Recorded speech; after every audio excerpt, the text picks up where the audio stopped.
আসসালামু আলাইকুম। ওয়ালাইকুম আসসালাম ওয়া রাহমাতুল্লাহি ওয়া বারাকাতুহু। কোথায় যাচ্ছেন আপনারা? আপনাদের সঙ্গে একটু কথা বলার জন্য আসছিলাম। কি জন্য আসছেন আর কথা বলে কি লাভ হবে আমাদের বলেন? তেল আমার মাথা তো মেয়েটা সব মারা যাচ্ছে, আপনারা সবাই। সময় মতো আসি আমার মেয়েটার একটু হেল্প করেন না।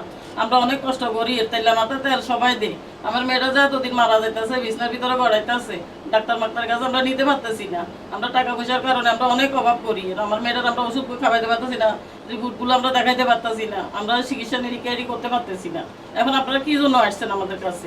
আমাদের মেয়ে মারা যাক, আমরা যা পারি আমরা তাই করতেছি।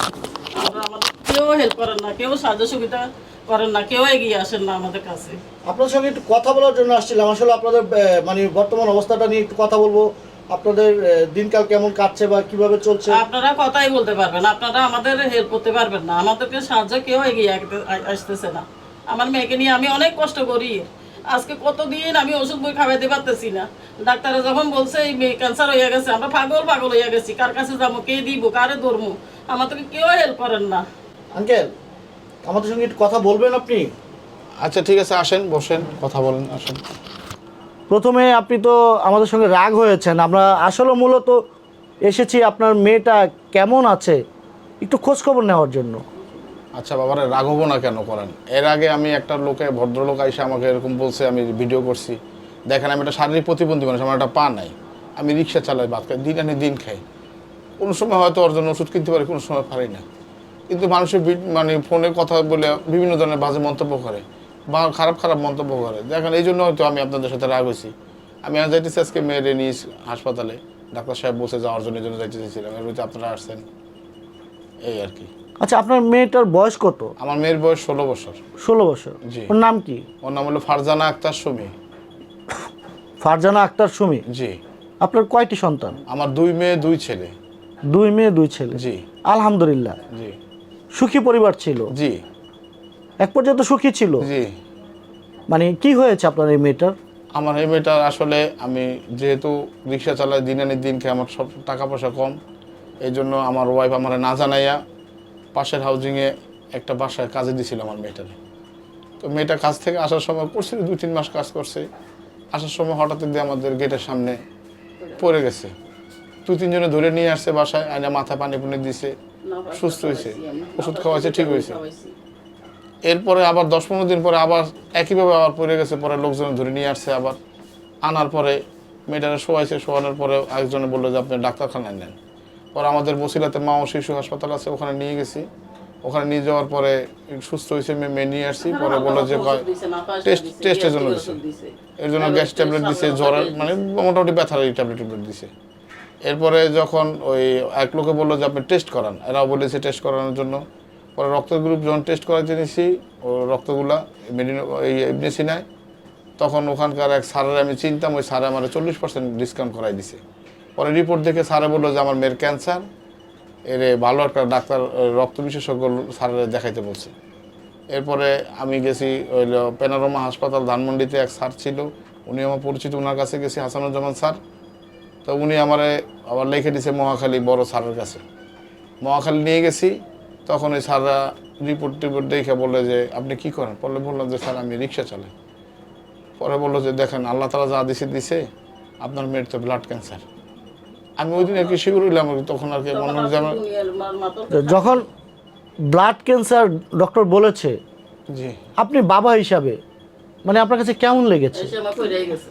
কেমন লাগছে বলতে হলে, আমি তো আমার লাঠি থেকে হাত থেকে পড়ে গেছে, আমি নিজে পড়ে গেছি, পিছনে ধরে উঠেছে, কারণ আমার তো বাতি খাওয়াইতে পারি না ঠিক মতো।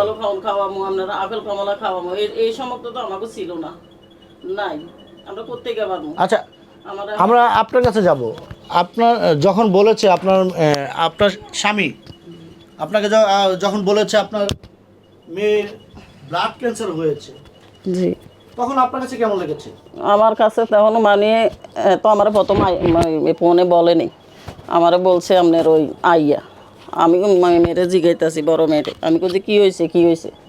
তখন আমারে কইতাছে না, হ্যাঁ কাঁদতেছে। আমি কইছি কী হয়েছে, কইবি তো আমারে। তখন আপনি সুস্থ হয়ে বসেন।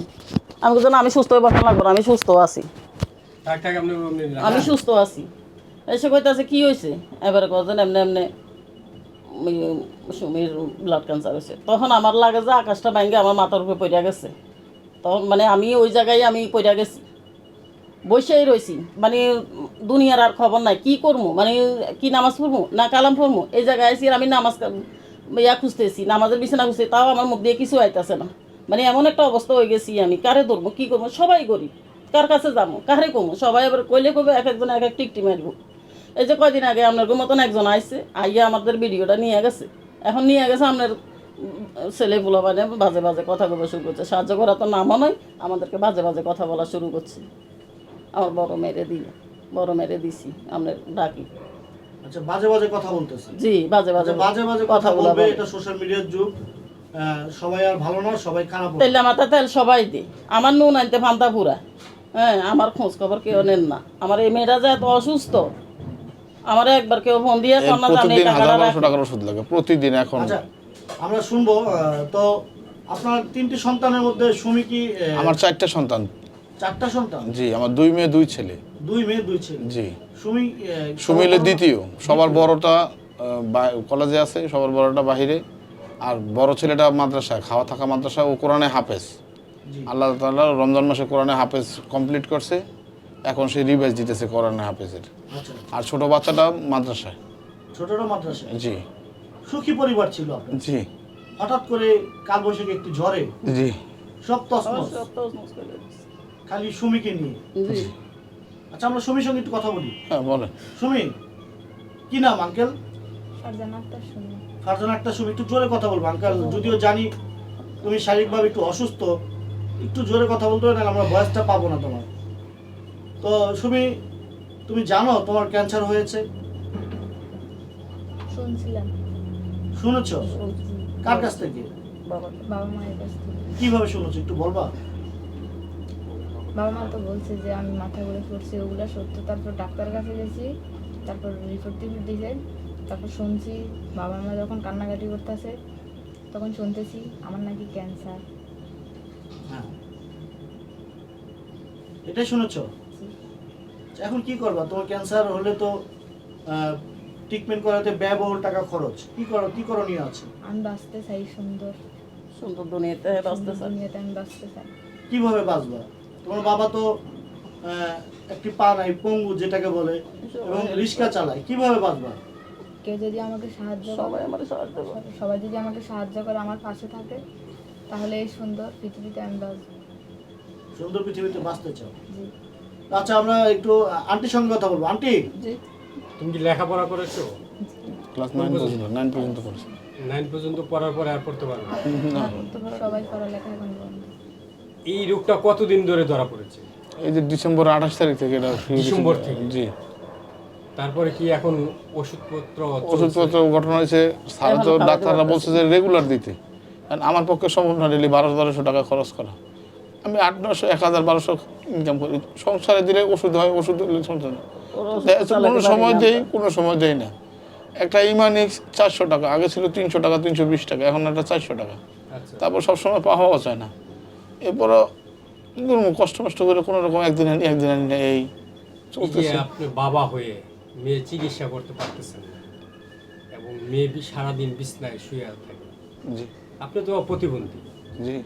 তো এই অবস্থা কতদিন আপনি সম্ভব হবে আপনার? সম্ভব হবে বলতে কি, এখন চিকিৎসা করা আমার দ্বারা অসম্ভব। ডাক্তার আমি কি একটা বলেছে? কত টাকা ডাক্তার লাগবে? টাকা লাগবে, ডাক্তার বলছে যে অনেক টাকার দরকার। এই যে এখন একটা টেস্ট দিছে, টেস্টে প্রায় 20-22 হাজার টাকা লাগবে। ওর এই যে কি পিছন থেকে কি জেল নিয়ে ইন্ডিয়া পাঠাইবো রক্তের গ্রুপের, ওইটা টেস্ট করতে 18,000 টাকা চাইছে।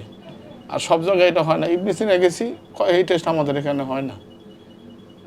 পপুলারে মেডিনোভা, আর নাহলে ওই মহাখালীতে আছে লাইফ কেয়ারে, অনেক ব্যয়বহুল, আমার দ্বারা সম্ভব না টেস্টগুলো করানো। আমি অনেক লোকের কাছে হাত পাচ্ছি, নিজে নামাজ কলমা পড়ে, সুদের উপরে টাকা খুঁজছি কিন্তু পাইনি। এখন সুদের উপরে নিলে তো সেই টাকাটা আবার কিভাবে? নিয়েও চিকিৎসা করে মেয়ে তো আমার। এখন ডেইলি মানুষ আইতাছে, কি করবো আমরা বিনে আমরা জর্জরিত হইয়া গেছি এই মেয়েরে নিয়ে।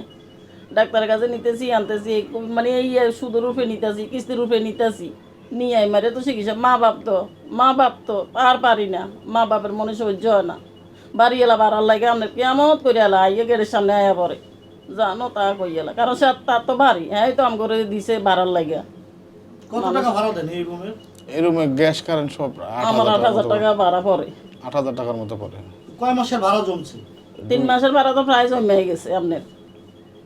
3 মাসের ভাড়া জমা আছে, জি। কিভাবে পরিশোধ করবে? কোনো রাস্তা আছে? আমার আমি এখন এখন 10 বাবার কাছে আমি হেল্প চাই, আমারে যাতে আমার নতুন ঠাকুর আমার আবেদন, ভর্তি করে, আমার এই যে মেয়েকে দেশে যারা চিকিৎসা করাবার বিত্তবান মতন আছেন, আমারে কিছু আপনার যারা help দেশের করে। বাইরে ভাই ব্রাদার আছে, যদি দয়া করে যদি 10 জন একের লাঠি 10-এর বোঝা, যদি 10 জনে যদি আমাকে কিছু সাহায্য করতে, আমি মেয়েটা নিয়ে ডাল ভাত খাইতে পারতাম, মেয়েটা ওষুধও করতে পারতাম, আমি চিকিৎসা করতে প্রবাসী পারতাম। ভাইদেরকে কাছে কই, আমার আকুল ছেলে আবেদন সন্তান জানাবো। যারা আছে আমি তাদের কাছে কই, প্রবাসী ভাইরা আমার এই ভিডিওটা আপনারা দেখবেন, বাজে কোনো কথা না বললে আমার মেয়েদেরকে আপনারা আমার দিকে এগিয়ে আসেন, আমার যদি মেয়েটার একটু দেখেন। আপনাদেরকে যদি কেউ সহযোগিতা করতে যায় আর্থিকভাবে, জি।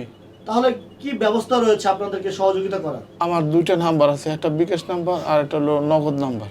নাম্বার দুটো কি মুখস্থ রয়েছে আপনার? জি, আমার নাম্বার মুখস্থ আছে। বলতে পারবেন? জি, বলতে পারবো। ভুল হলে কিন্তু অন্য নাম্বারে চলে যাবে। জি না, এটা আমার নিজের নাম্বার মুখস্থ আছে আমার। আচ্ছা, তাহলে নাম্বারটি বলুন।